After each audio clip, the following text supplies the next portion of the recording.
we have a pupper, we have a position box, we've got some food, box. We're going to do some training.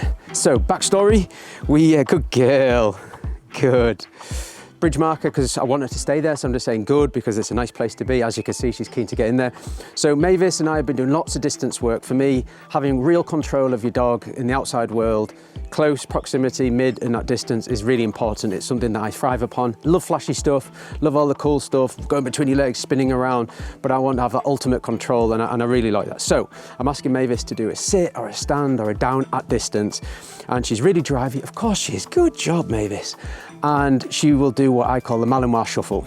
So you can imagine that she might be on the down and ask her to the stand, and then just a little bit of adjustment, or I'll ask her from the down to the sit. Now, technically proficient down to the sit, if you want to do like competition stuff, would be the back end comes forward and the front paws stay ahead. Now she might just go and bring the paws from the down to sit this way.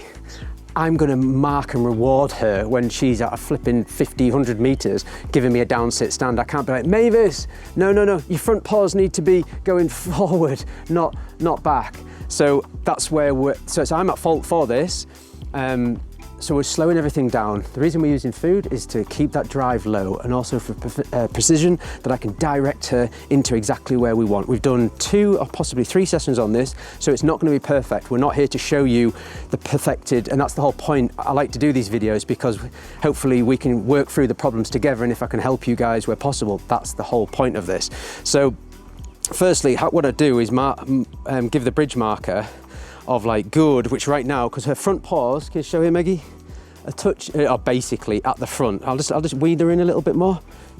Good girl. Good, so those front paws, good. So initially, good, I would use the terminal. As soon as the front paws touch the end, I mark that with the terminal marker, which means, yes, that is exactly what I want. I've taken that visual photo to say, Mavis, that is the spot. I've marked that moment in time, and then she now knows, oh, I'm pressed here, look, this is a good place to be. I'll have my feet at the end, and then I can build it into a bridge. As you can see, she's already got used to that. She's happy with that. So next one, I'm gonna not give any low, see if what she remembers from what we've done, and if we need to adjust and correct, we will. And I'll show you how I'm gonna do that. You don't know, this is really for competition stuff, or if you just want your dog to be proficient where the front paws stay ahead, they go into the down, they go into the stand, they go into the sit. That's what all this is about. You don't need to do this, but this position board helps guide the dog, and it's always about setting the dog up for success, not for failure. So I'm gonna use some spatial pressure, I'm gonna use some lowering, but I'm gonna see what she's gonna do right now. Okay, down. So that was sloppy, so we're gonna work on that. Okay, sit.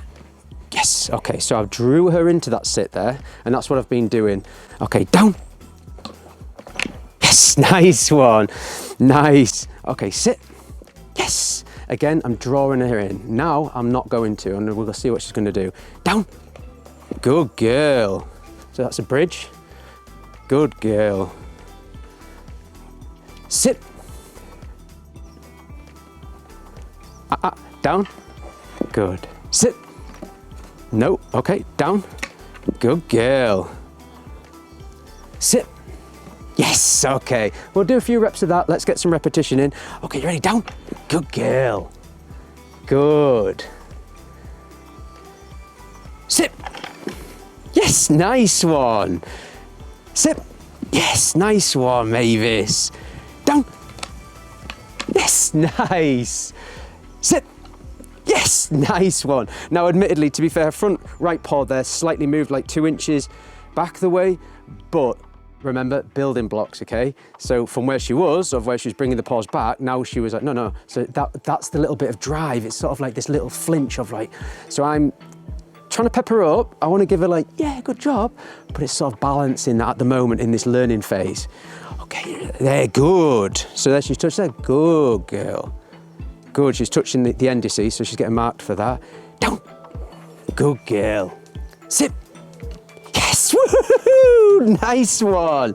So I'm making that much bigger reward event, pulling her out of the behavior because she got that perfect. So I'm making, again, the way that I reward, it's not every reward is the same. Sometimes it'll be 1 treat, 2 treats, 10 treats, 1 treat, 5 treats, you know? And then plus you could tell by my body language and the way I was speaking there was like, oh wow, I must have done something right. You ready? Stand.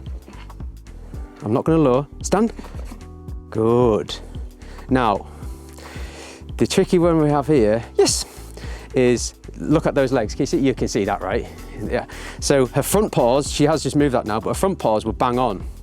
So I have to be careful not to drill in that no, because ultimately she is standing, but we're wanting to get technical perfection. So there'll be a balance here. I don't want to keep hammering. So I'm going to have to just try to like lure her, and it's tricky because the back end is hard. I can control the front end, but the back end's more tricky.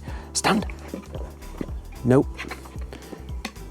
Good. Oh, oh, Mavis. Stand. Good. I'll take that, darling. Good. Good. Yes. Okay. Let's go. Let's go. Woo-hoo-hoo. Yeah. So, okay, she offered the wrong behaviour, but because she was actually spot on, but then she went into the down. But then I could still see that the rear legs were symmetrical. So that's why I thought if I get the stand from that, I'll take it, and perfect. Her feet were in the front and the rear. Now, bearing in mind, I'm doing a demo for you guys. It's really important that we just do singular behaviors to start. Then once that's proficient, you can move on to like your down to sit or your sit to stand, however you want to do it, but just do that as a session. Don't throw in your down, sit, stand, sit, down, stand, down, sit. You know, don't do that because it'll really confuse her. I'm sort of doing this because there's no point me just, oh, look at my dog, look how good this is. I'm trying to sort of weed out the errors so we can work it together. But you will confuse your dog. So singular behaviors, then you can pair behaviors and pair them all, but separately. Oh, this is all separate. And then you can, once your dog's fully, or you can do sit down, stand, and however you want to proof the work. Okay, right, look at that's good stand. Oh yeah, good stand. Yes, nice work, Mavis. If your dog is offering the behaviour, do what I've just done. Also, it's really important to sometimes let your dog have a second or two to figure it out. If I ask for a down and she messes up, but then she stands, but then if she then goes into that down, make a big fuss of that, because if she figures out herself, it's much more powerful in the learning process for the dog than you just constantly having to lure them and treat them. Right, we're going to go through a few of the behaviours and we'll work it out together. Get her drive up a little bit. You can see just my body language, the way I'm speaking, my tempo's going up a little bit. You ready? Box. Oh, good. Yes, nice work. You ready? Down. Yes. Nice. Sit. Yes. Stand. Yes. Down. Yes. Nice. Sit. Yes. Nice work. Down. Yes. Wow. Sit. Yes. Stand. Good. Just going to slow it down a little bit. Good. Sit. Yes. Nice work. Good job. I'm going to show you how I lure and use my spatial pressure to help with the body position. She's done better than I expected, so I thought I'd have to do this. But so to get the down from the sit, for example, I'll go down. Yes! Firstly, I'm going to close distance to Mavis, reducing the possibility of her going the wrong direction. As her rear legs flick out, you'll notice that my luring hand is coming down. This is actually applying some spatial pressure also, but from Mavis's standpoint, the reward is actually following her down, giving her confidence that she's going in the right direction. As my luring hand meets my leg where I was using the spatial pressure in perfect synchronicity, Mavis is in the correct position, and then the food is actually released and she's rewarded. Good girl. So you can see how I was like pushing with my body, that pushes her back to almost into the stand, and then low with the food, and then down, and then with the sit. Yes, good girl. Stand. Good. And that's what I did. Good girl. Yes, nice work, Mavis. Hope that was of help. Use your body, use your lure, work with your dog. Each dog's different. Like I can just push her into that stand there, and such, as you can see, just that little bit of body pressure and also the lure itself. But work it out singular, then move into double, mix up the double commands, and then at the end of it, proof your work from and just go ham. But don't rush the process. Get it right and enjoy. Take care. See you on the next one. Yes, good girl. Yeah.